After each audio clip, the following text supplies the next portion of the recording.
sejahtera untuk kita semua. Saat ini saya berada di kapal feri, yaitu dari Merak menuju Bakauni. Saya dari Jakarta menuju Lampung dan akan melakukan pengawasan pembelajaran tatap muka di 3 kabupaten kota, yaitu di Bandar Lampung, Lampung Tengah, dan juga Lampung Utara. Nah, kenapa ini kami pilih? Karena kita memang belum pernah ke sana ya. Seperti apa nanti? Ikuti terus dalam video ini ya, PTM di 3 kabupaten kota di Lampung ini. Oke, sampai ketemu di lokasi ya. Tapi sebelumnya jangan lupa untuk di like, share, comment, and subscribe. Segera subscribe agar terus mendapatkan informasi tentang pendidikan dan anak. Oke, sampai ketemu ya.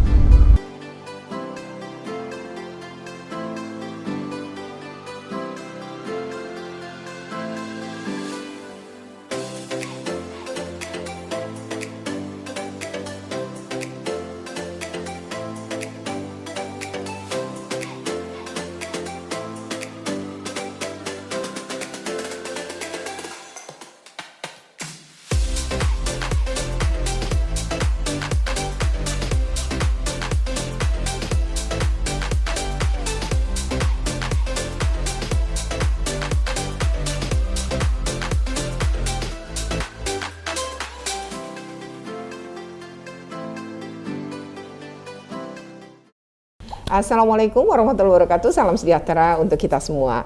Kali ini saya berada di kantor Kepala Dinas Pendidikan dan Kebudayaan Provinsi Lampung. Nah, jadi di sini mau ngobrol ini tentang bagaimana penyiapan PPDB, baik regulasi maupun rencana sosialisasi, karena pelaksanaannya sekitar akhir Juni sampai dengan Juli. Nah, seperti apa? Ikuti terus dalam video ini, tapi sebelum jangan lupa untuk di like, share, comment, and subscribe. Bagaimana subscribe? Segera subscribe agar terus terupdate dengan isu-isu pendidikan dan anak. Oke, nah sekarang Pak, tak kenal maka tak sayang nih. Mungkin Bapak harus kenalan nih, nama, jabatan, sudah berapa lama menjabat, dan sebelumnya di mana? Silakan Pak. Bismillahirrahmanirrahim. Assalamualaikum warahmatullahi wabarakatuh. Selamat siang Bu Retno. Ya. Hari ini saya senang sekali karena baru kali ini saya mendapat kesempatan bertemu dengan teman-teman dari pengurus pusat ya. Iya, KPAI. KPAI yang sesungguhnya selama ini memang saya inginkan. Karena selama saya menjabat, dari saya pernah jadi lurah, kemudian saya pernah jadi camat, kemudian saya pernah jadi wali kota, saya pernah jadi bupati. Wah, dan lengkap. 12 jabatan lainnya. Wah, ya. Nah, 12 jabatan lainnya. Tapi baru sekali ini saya punya kesempatan untuk bertemu. Karena banyak hal sebenarnya yang ingin kita ketahui, ingin kita konsultasikan, dan ingin kita sinergikan tentang anak. Siap. Karena inilah sebenarnya yang merupakan suatu kewajiban pokok kita, bagaimana mempersiapkan generasi muda yang ada di Indonesia dan bagi saya yang ada di Lampung ini, supaya mereka menjadi anak-anak yang mempunyai kualitas, mempunyai daya saing, dan mempunyai keakhlak yang baik, karakter yang baik. Karena prinsip saya selama saya melaksanakan tugas, anak harus kita bekali dengan kemampuan intelektual yang maksimal, tetapi karakter mereka kita dorong supaya menjadi manusia yang sesungguhnya, yang mampu kita cetak menjadi pemimpin yang baik, yang berakhlak. Inilah yang diharapkan masyarakat. Kalau jadi kepala dinas sudah berapa lama? Sejak tahun berapa? Kalau kepala dinas provinsi ini 5 tahun, 2 bulan. Udah lama ya, sudah 5 tahun. Tetapi sebelumnya saya di Kabupaten Waikanan 4 tahun, kepala dinas pendidikan juga. Kemudian di Kabupaten Lampung Selatan 2 tahun 7 bulan, kepala dinas pendidikan juga. Oke. Setidaknya sudah melampaui 4 kali PPDB lah ya, sama jadi di kepala dinas provinsi. Nah Pak, ini karena mau PPDB lagi, nah apa sih Pak yang sudah dipersiapkan oleh pemerintah terkait regulasi, terkait sosialisasi? Bisa dijelaskan Pak? Baik. Karena tadi disebutkan bahwa saya sudah 5 kali lah mengalami PPDB ini, karena saya masuk awal tahun. Oh persis mau PPDB ya? 17 Januari, 11 Januari 2017, jadi langsung PPDB. Nah, beranjak dari beberapa pengalaman, baik komplain yang dilakukan oleh masyarakat ataupun ketaatan aturan sendiri oleh masyarakat ataupun tatanan kerja daripada aparatur pendidikan yang ada di satuan pendidikan menghadapi PPDB ini, saya semakin tahun saya ingin berupaya bagaimana secara maksimal pelaksanaan PPDB ini benar-benar taat dengan aturan yang memang semestinya. Karena kita semaksimal mungkin juga akan memberikan hal yang terbaik bagi orang tua, bagi anak-anak kita, dan memberikan kenyamanan sendiri bagi sekolah. Alhamdulillah di Lampung ini semakin tahun semakin baik, dan sangat sedikit sekali komplain atau keberatan dari masyarakat. Karena kita setiap tahun kita payungi dengan peraturan gubernur. Payungi dengan peraturan gubernur. Nah, untuk tahun 2022 ini kita tetap mengacu kepada peraturan Menteri Pendidikan dan Kebudayaan Republik Indonesia tahun 2021 nomor 1. Nah, ini tidak ada perubahan. Oleh karenanya saat ini kita kuatkan lagi dengan peraturan gubernur untuk pelaksanaan PPDB tahun 2022 sama mengacu kepada peraturan menteri. Jadi kita tetap zonasi, kemudian afirmasi, kemudian prestasi, kemudian jalur perpindahan, kemudian kami tambah hafiz Al-Quran. Hafiz Al-Quran, prestasi. Jadi melalui prestasi. Kalau hafiz Al-Quran kayak gimana itu, Pak? Tergantung dari persaingan yang ada di sekolah itu. Kalau dia 1 juz tidak ada saingan, ya 1 juz yang diterima. Tapi kalau ada yang 1 juz, ada yang 3 juz, ya 3 juz yang kita ambil. Bobotnya tetap kita pakai menggabung ke jalur prestasi ya, menggabung ke jalur prestasi. Gitu ya. Jadi itu yang kebijakan kami keluarkan. Dan ketika untuk ngetes bahwa dia hafal betul juz, ada tesnya? Ada timnya. Ada timnya di sekolah. Nah, berarti kalau sosialisasi rencananya kapan nih? Yang jadi tahun begini, 2022? sekarang proses aturan yang kami buat, yaitu peraturan gubernur, saat ini sedang ingin mendapat rekomendasi dari Kemendagri, supaya aturan ini tidak berlawanan dengan aturan yang lebih tinggi. Nah, setelah insya Allah dalam minggu ini juga selesai, ditandatangani oleh Pak Gubernur, karena ini prosesnya sudah lama, sudah melalui tim Dinas Pendidikan dan Kebudayaan, kemudian tim Pemda di Biro Hukum, kemudian sekarang sedang meminta rekomendasi asistensi dari Dirjen Oda Kemendagri, kemudian baru turun lagi di tantangan Pak Gubernur. Insya Allah ini cepat selesai, kemudian kita segera langsung sosialisasi. Insya Allah pekan depan kita lakukan sosialisasi. Kemudian dalam proses penerimaan kita tidak lakukan tatap muka. Jadi tidak melakukan tatap muka, kita melalui sistem aplikasi yang bekerja sama dengan PT Telkom. Nah, ini jadi semuanya kita serahkan dengan PT Telkom untuk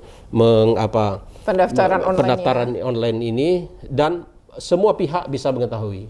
Jadi transparan ya. Transparan kita lakukan. Nah, jadi hanya melibatkan Dukcapil Kabupaten Kota untuk mengkonsultasikan keabsahan KTP, kartu keluarga, domisili. Nah, ini yang kami lakukan. Jadi ada itu ya, konfirmasi lah yang benar pada pihak tim verifikasi Dukcapil. Kita minta itu. Ya, itu juga menghindari ya bentuk-bentuk pemalsuan atau kecurangan lain ya. Nah, tapi kayak misalnya nih, Gubernur sendiri dukungannya apa nih, Pak? Kalau untuk PPDB gimana? Kami di Lampung ini nyaman bekerjanya, khusus PPDB, karena sampai saat ini dan insya Allah seterusnya Pak Gubernur tidak pernah intervensi. Jangankan mau intervensi, memberikan titipan ini karena beliau adalah orang partai saat ini anaknya teman saya, ini anaknya, tidak ada itu. Nah, jadi kami nyaman. Jadi kami tidak ada beban dalam melaksanakan ini, dan tentunya karena Gubernur melakukan hal seperti itu, kami akan melakukan hal seperti itu juga. Karena kalau suatu kesalahan yang terjadi, Gubernur pasti memberikan suatu tindakan tegas kepada kami, karena beliau pun tidak memberikan contoh yang salah. Beliau memberikan contoh yang terbaik gitu. Jadi ini yang membuat kami nyaman untuk bekerja. Nah, itu. Karena suka pusing juga ya Pak. Suka pusing aja kalau atensi dari ini. Nah, ini yang membuat alhamdulillah Lampung tidak ada seperti itu. Ketika ketegasan gubernur kan jadi nyaman. Nyaman. Oke, alasannya jelas. Nah, dan kami pun kalau mendapat komplain dari pihak-pihak tertentu, karena di Lampung kan masih terkenal kental adat istiadatnya. Jadi ada kerabat, ada saudara, ada. Kalau kami mendapat komplain dari pihak tertentu dan komplainnya tidak sesuai dengan asas atau aturan, maka kami juga dibela oleh gubernur.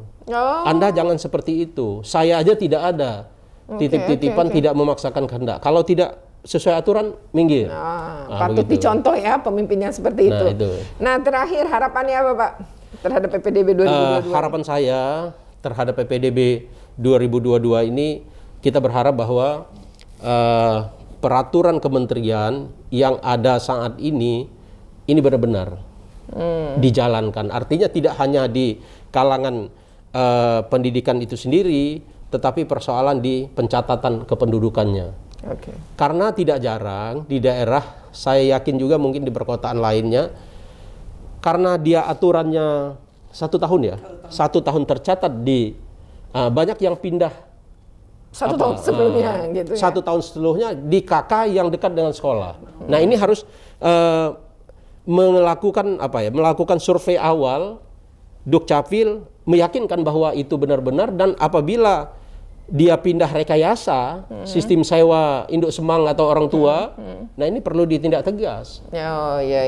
Karena misal saya mau daftar ke salah satu SMA, 1 tahun saya sudah pindah, masih kelas 2 SMP saya pindah penduduk ke tempat yang paling dekat dengan SMA yang diminati. Nah, kadang-kadang kalau kita lakukan kajian atau penelitian dengan jumlah penduduk, dengan lingkungan sekolah dan jumlah sekolah, ada yang sudah populasi kependudukannya yang dekat dengan sekolah itu sudah melebihi kapasitas. Karena berbondong-bondong orang, bahkan halaman sekolah pun sudah ada alamatnya, kira-kira begitu. Sudah alamat rumahnya. Nah, jadi kalau kita penyebaran penduduk, kita bandingkan penyebaran penduduk yang ada saat ini. Nah, jadi benar-benar ini harus bersinergi antara aparatur penyelenggara pendidikan, dinas pendidikan dan satuan pendidikan, kemudian Dukcapil, kemudian serta penegak hukum lah.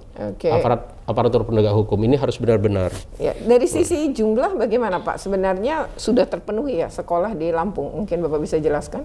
Kita memiliki sekolah untuk SMA 523 negeri dan swasta, kemudian 499 SMK. Saya rasa ini sudah mencukupi, karena memang banyak beberapa sekolah, karena waktu itu adalah kebijakan kabupaten kota, kami satukan, kami hapuskan sekolah yang tidak produktif dan sekolah yang tidak ada siswanya. Jadi banyak yang kami juga mergerkan dengan sekolah terdekat. Nah, ini kenapa kami lakukan? Karena mungkin ada kekeliruan kebijakan pada saat di kabupaten kota dulu, sehingga bangun sekolah tetapi tidak mempertimbangkan jumlah murid yang akan sekolah di tempat itu. Jadi ada beberapa yang kami hapuskan. Jadi sudah dilakukan seperti itu ya. Ya, jadi memang kalau kita bicara PPDB jangan sampai juga menambah sekolah negeri kemudian membunuh sekolah swasta, itu kan juga dipertimbangkan ya Pak ya. Baik ya, demikian diskusi pembicaraan menarik ya dengan Kepala Dinas Pendidikan dan Kebudayaan Provinsi Lampung, dan mudah-mudahan ini menjadi informasi bagi masyarakat yang ingin mendaftarkan anak-anaknya pada PPDB tahun 2022. Terima kasih. Wassalamualaikum warahmatullahi wabarakatuh. Bapak terima kasih banyak. Terima kasih.